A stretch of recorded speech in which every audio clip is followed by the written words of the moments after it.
లలితామాత భక్తులందరికీ నమస్కారములు.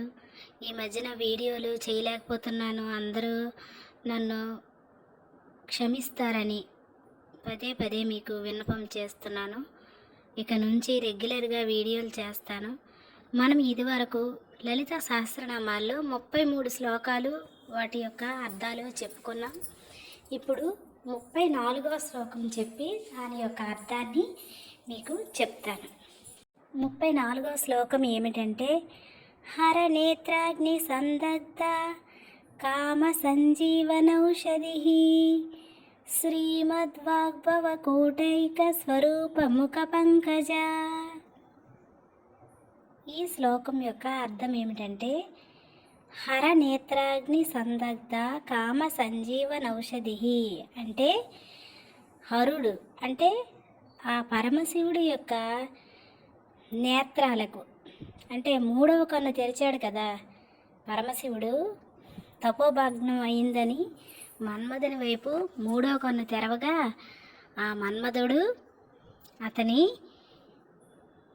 అగ్నిలో మూడవ కంటి యొక్క అగ్ని జ్వాలలలో మాడి మసి అయిపోయాడు. కాబట్టి ఆ శివుని యొక్క మూడవ కన్ను యొక్క తాపానికి హరించిపోయిన ఆ మన్మధుణ్ణి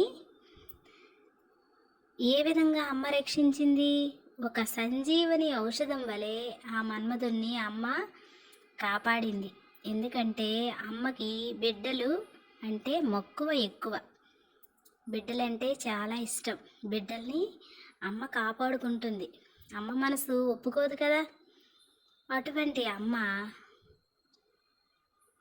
వాగ్భవము అనే మంగళకరమైన మహిమాన్వితమైన అక్షర సముదాయము గల పద్మము వంటి ముఖము కలిగినది అమ్మ అని భావం. మంగళకరమైన వాగ్భవము అనే అక్షర సముదాయమే అనే పద్మం వంటి ముఖము కల అమ్మ అని ఈ శ్లోకం యొక్క భావం. ప్రతిరోజు లలితా సహస్రనామాలు అమ్మయందు అనురక్తితో, ప్రేమతో, భక్తితో ప్రతిరోజు చదివితే మనకి చాలా మంచిది, చాలా మంచి కలుగు చేస్తుంది. మన ఇంటిలో ఉన్న వాస్తు దోషాలు, గ్రహ దోషాలు, మన గ్రహచారాలు, మన పాప కర్మలు అన్నీ పటాపంచలైపోతాయి. అమ్మ అలా పటాపంచలు చేసేస్తుంది.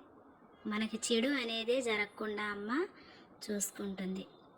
ఈ వీడియో కనుక మీకు నచ్చినట్లయితే వీడియోని లైక్ చేయండి, మీ ఫ్రెండ్స్కి, ఫ్యామిలీ మెంబర్స్కి షేర్ చేయండి. అలాగే నా ఛానల్ని సబ్స్క్రైబ్ చేసుకోండి.